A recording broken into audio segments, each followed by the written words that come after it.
Саламатсыңар балдар, мекен тануу сабагыбызды баштайбыз. Бүгүнкү сабагыбыздын темасы жаныбарлар жазында.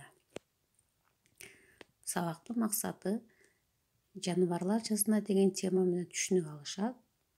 Окуучулар жапайы жаныбарларды таанып, билет жана алардын балдарынын аттарын эске салышат.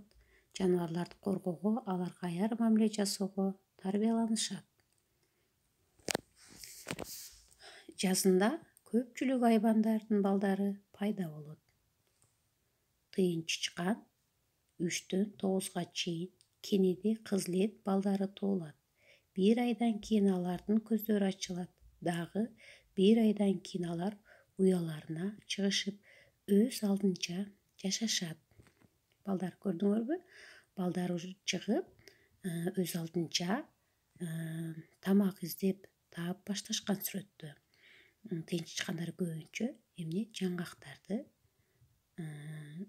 жешет экен. Бул коюн.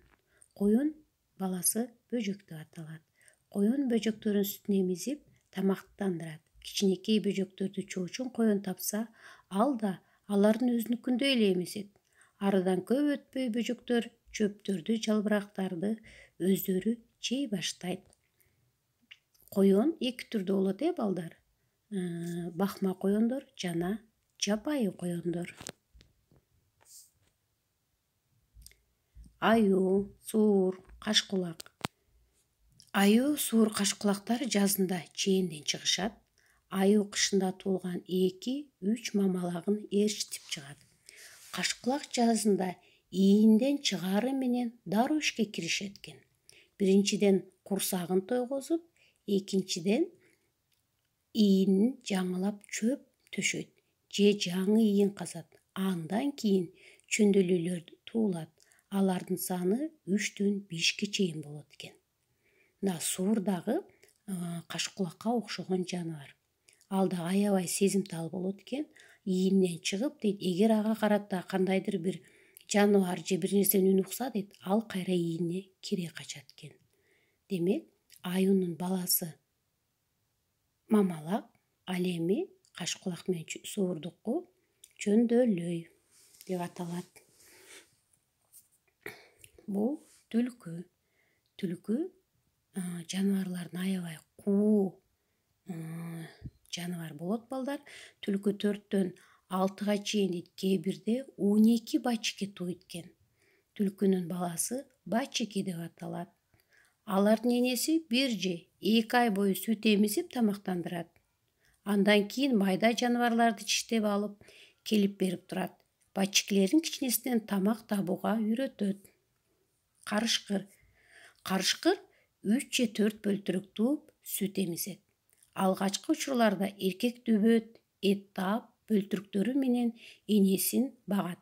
Кийинчерээк бөлтүрүктөр төрөлө түшкөндө алардын ата-энеси экөө тең тамак издөөгө чыгат. Карышкырдын баласы бөлтүрүк деп аталат экен, балдар.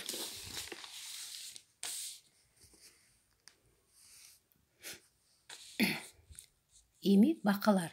Сүрөттө көрүп тургандай эле, балдар, бакалар эрте жазда уйгонушуп, уруктарын көпчүлүк сууларга таштайт. Көбүнчө жасалма чөлмөлөрдө болот. Көрдүңөрбү? Уруктарын таштап, андан кийин уруктар дейт куйрукча пайда болот дейт. Андан бир аз көгүчтөн отуруп, чоңоюп, убакыт өтүп бака болот экен. Булар чымын-чиркейлерди, курт-кумурскаларды жана жашылчаларга зыян келтирилген үлүлөрдү жейт экен. Ташбака. Ташбаканын жашоосу токой талаада өтөт. Ал чөп жейт. Ага коркунуч болгондо бутун, башын чопкутунун алдына катып, кыймылсыз ташка окшоп туруп калат. Анын басышы өтө жай, кыбыр. Үстүндөгү ташын эмне чопкуту дейт экенбиз, балдар. Көрүп турасыңар,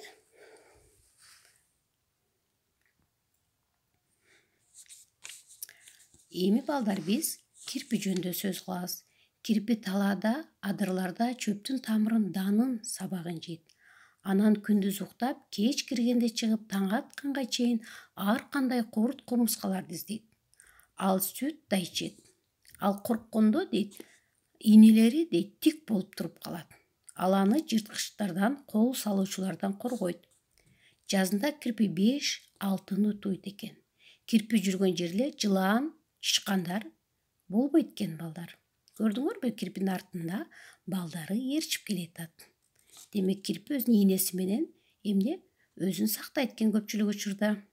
Балдар, бүгүн биз жаныбарлар тууралуу маалымат алдык жазында, алардын балдары тууралуу билдик.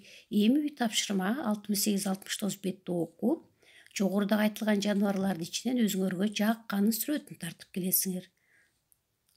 Анда саламатта калгыла балдар, сабагыбыз аягына чыкты.